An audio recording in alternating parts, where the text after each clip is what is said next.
Ladies and gentlemen, Michael Palmisano here, and you guys know how much of a John Prine fan I am. And if you've been paying attention to this channel for any length of time, you know that I've featured him probably a handful of times, some covers of other people doing his songs.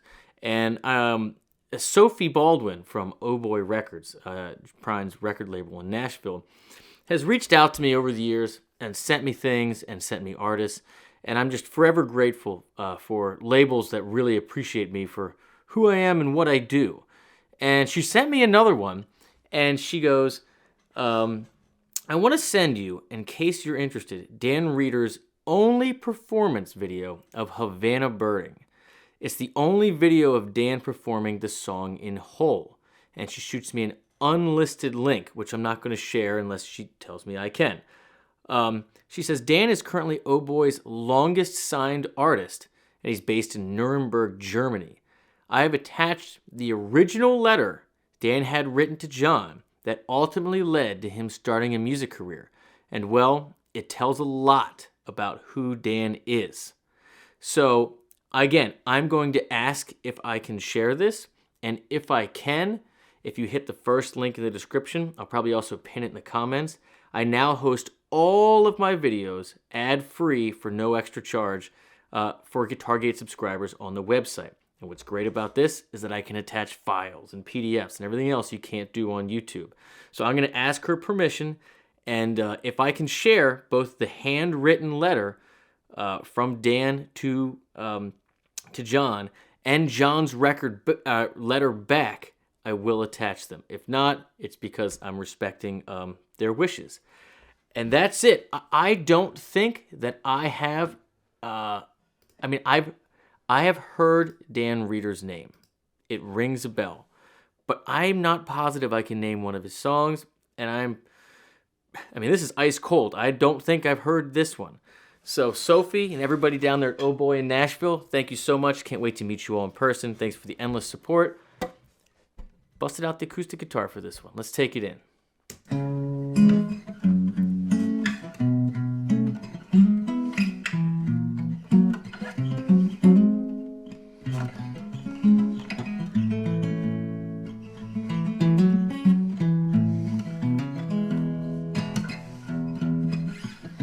If I had a pistol, I could join a revolution just like Che. Imagine me, hunkered down low in the sugar cane, watching Havana burning. But I'm bum bum ba dum, ba bum bum, chip tick it down, down, down, down, down, bum bum, bum bum bum, put it down, down, down, down, down, ba dum down, down, down. They might say, listen here, we got no soap and we got no beer. We fight for the truth, and the truth is clear. Say, who you gotta know to get a gun around here? I wanna see Havana burning. And if they let me join in, well, me and Che would be the best of friends. We'd wait for the day for someone to say, put on your camouflage vest and your black beret. Let's go watch Havana burning.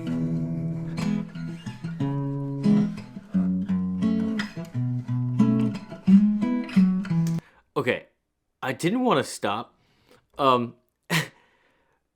Okay, first off, I read the letter that he said to John, and he sent to John, and in that he basically states that he's not a songwriter or he's not a guitarist. He basically just did it, he sent this to him and made this record because he just felt like it, that he's really a painter and so many other things. And if anything, he might have wanted to piss off some of the people in Nashville, okay? So with that backstory, look at his room. He's got the keyboard. He's got the two mics up there, way away from him, okay? He's got an actual computer keyboard on top of the keyboard. He's got another keyboard in the back, stuff all over the place. Every surface of every single thing in the room, the floor, the table, the shelves in the background, it looks like a speaker back there. Every surface is covered with something. There is no sense of I guess what I'm trying to say is this is what the inside of the artist's brain looks like, okay? This is it. You talk to somebody like this, a true creative person that isn't just in one discipline and one focused, this is kind of what you get. So for me, this is deeply fascinating. It's like, look, I don't know if I can even show you. I got stuff everywhere. Like, I don't even know, like in every corner.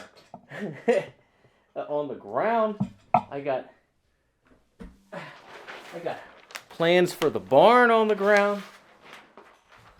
Got guitar cases everywhere. It's just I appreciate this, and I know what I'm looking at. I know what I'm seeing. Let's see if we can get that back in the frame there. We do this live, ladies and gentlemen. We do this live. Okay, then let's talk about the actual music. One, it sounds like a celebratory tune about being with Che Guevara, about how great it would be to watch Havana Burning. I want to go watch Havana Burning. I need to go back and check out the lyrics. A lot of you out there that are familiar with him or this song are going to be like, no, it means this, it means that. I haven't checked anything out, so I'll go back and do that. Third, what I love is it's very clear that he started with the melody. He's humming it. He's finding little lines that match it on the guitar. The melody seems to be probably the thing he came up first. It's certainly the thing he's focused on. And the chords he's choosing to play, they're all kind of like little adaptations to reach that. And he's got some really wild voicings in here. Let it play through, and then we'll go back and we'll try to pick some. Don't go anywhere. Stick around. Yeah, like that.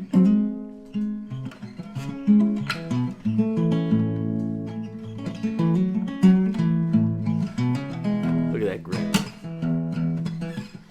Cause if I had a pistol, I could join a revolution just like Che. Imagine me hunkered down low in the sugar cane, watching Havana burning. I love that tag.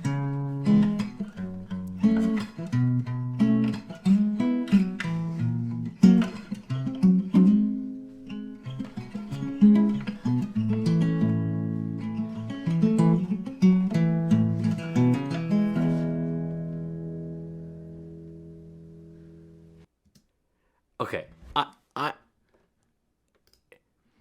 again, this channel is really dedicated to education, right? And inspiration and motivation by finding new music and applying the things we learn in that capacity, right? But the other part of that, I talk about this all the time, about the four pillars of learning. And the last one is making something. Making something for you to get it out, right? To take the things that we've learned, take the things that we've applied to songs we love, and make something that is yours and truly yours. As raw and visceral as it may be, and unpolished as it may be, do it and hit the button. This is the pillar that I struggle with the most, right? I teach, I review music, I perform, I do all these things, but writing, that is the final climb. That is the thing that scares me the most. So when I see people like this, that it's very clear that this is not like their main discipline, this is something they're doing for them, and they put it out there, that's a pure place. That is a pure expression, and I appreciate it. I sincerely do. Now, let me show you some of these chords. Let me see if I can pick them out. He's got some wild stuff in here. I don't know his background, but again, my gut feeling is he just started with kind of a melody and tried to put it all together. So here we go. So he's got capo, 2nd fret. Now, I'm assuming he's in some type of open tuning. You got B minor.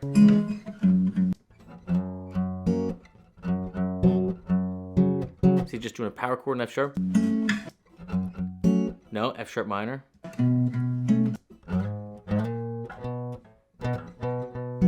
No, no, no.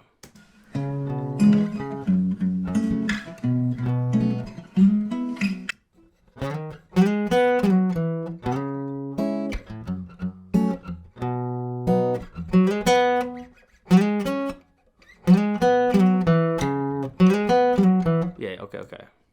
Now I'm doing it in a different position than he's doing it. I'm just trying to get the basic chords with the melody, how it connects.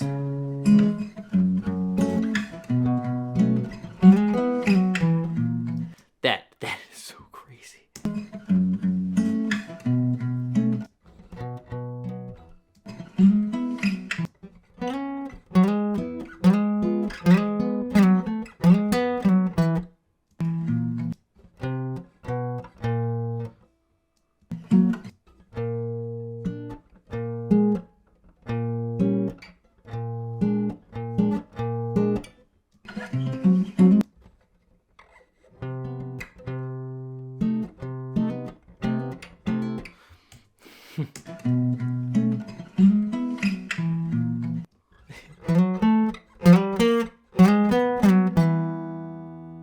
This is so crazy.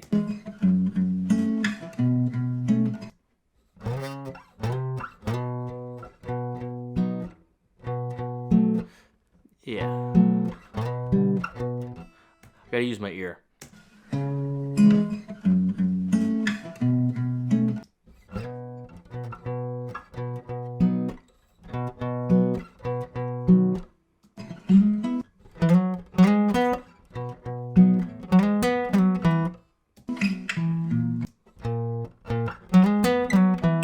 Yeah, so he's in some type of open tuning, which is what it's messing me up when I look. I gotta just listen. So again, C sharp minor, F sharp minor, B major, F sharp to G sharp, over to B, back down to E, right? Like you're settling in here to C sharp, but then you got this. You got this B flat or A sharp, so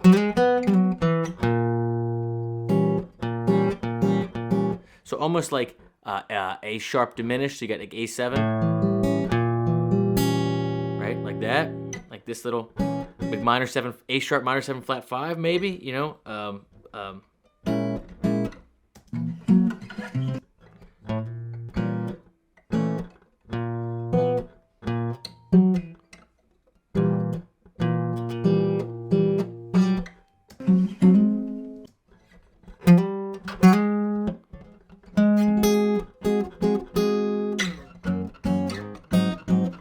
Okay, so we got a 5, G sharp 7. Forgive me, this is how it goes sometimes, ladies and gentlemen. You're watching it in real time.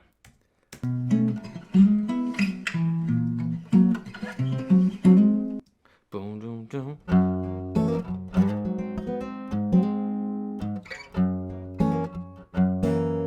Yeah, okay.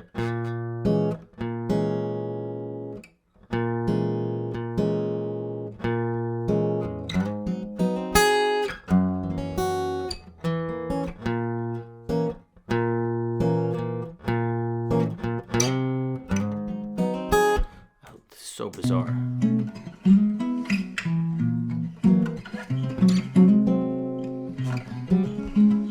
Okay, so when it comes out of here, that right, you're on that E, and then the sound you're making, right, is kind of like an F sharp 7, if you will, right? You got this, but you have the third in the bass. Again, A sharp, B flat, you know, it's that kind of vibe, and then it goes up a whole step, okay? And again, the sound we're looking for, here's that diminished triad we talked so many times. What's the purpose? What's the main diatonic function of a diminished triad? It's to be the upper 3/5 flat 7 of a dominant 7th chord, right? And again, I don't know what tuning he's using, but the third C in G sharp 7 is in the bass. So it's this crazy little move here. And then it does this, reaches up. Again, I'm not in that tuning, so I can't get it like that. But reaches up to kind of get that root, to really establish that this is a 5. It's a functioning 5 going back to 1, your C sharp minor. So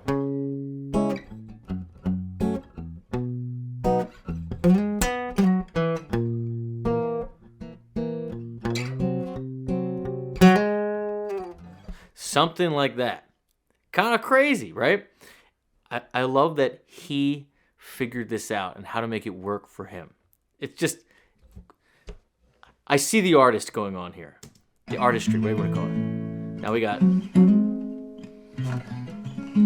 so now he's got, again, the same C sharp minor up here. Kind of basic groove here. Same basic thing. No, what did he do here?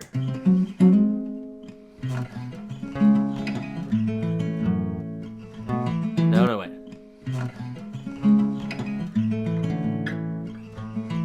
You go to A there?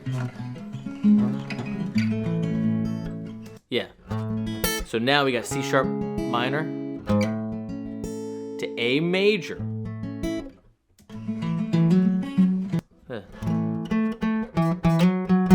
That little grab is from 5 to 6.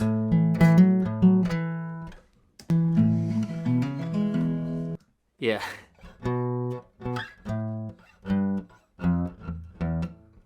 Wait, what are we doing here?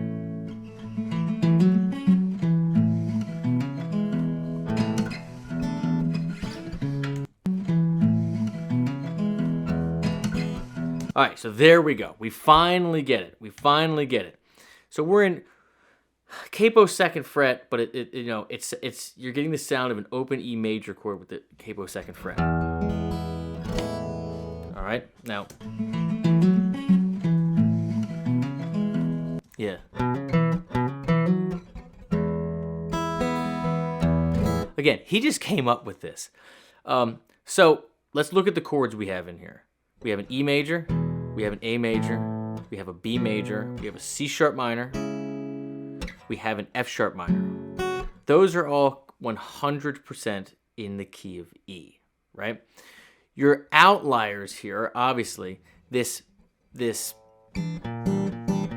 makeshift F sharp 7, and of course this G sharp 7. The reason this works is because C sharp minor and E major are relative majors and minors. So the key of C sharp minor contains all the same notes and chords as E major. So when this is your 1, home bass, this is a minor sound. This sounds like home.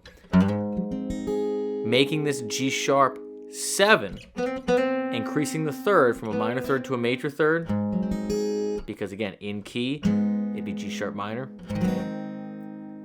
That is just making that 5 chord dominant. So this leading tone functions back up 1/2 step. That's the purpose of a major 5 in a minor tonality or harmonic minor, is to get that leading tone back up. And this, man, he just found this and he liked it, and he said, you know what, we're just gonna push it up 2 frets, and because I like it. It sounds good, it is good. That's what's happening here. Anyhow, please forgive me if that didn't come very easily. Sometimes it does, sometimes it doesn't. But you get to see the thought process in real time about how I go about learning these things. Figure out the roots, connecting them, try to figure out the function of the chords, why they might be chosen, why you would use them, and take an educated guess on how they came up with them. You learn it like that and you think about it like that, because then when you go, to learn songs yourself, you can apply that stuff. You can get past it's a C sharp to an A to a B or whatever. You can think, okay, yeah. That's a 6 chord, because C sharp minor is a relative major to E. So it's really a 6 right there. And when it goes to the F sharp, that's really a 2.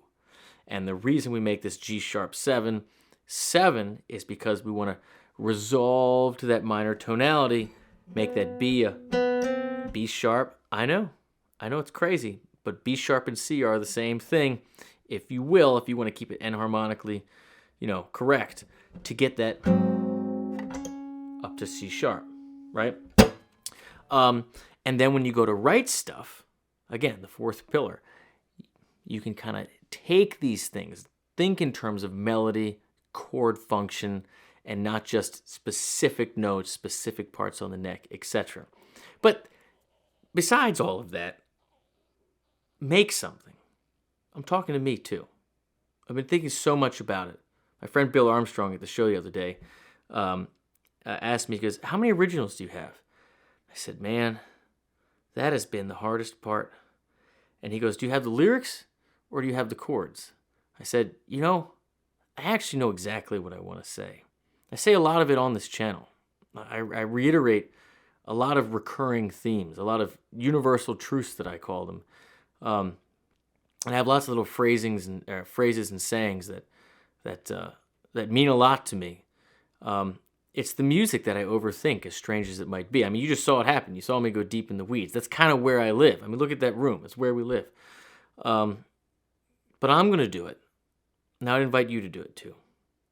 And that's it, ladies and gentlemen. This is Dan Reeder, Havana Burning.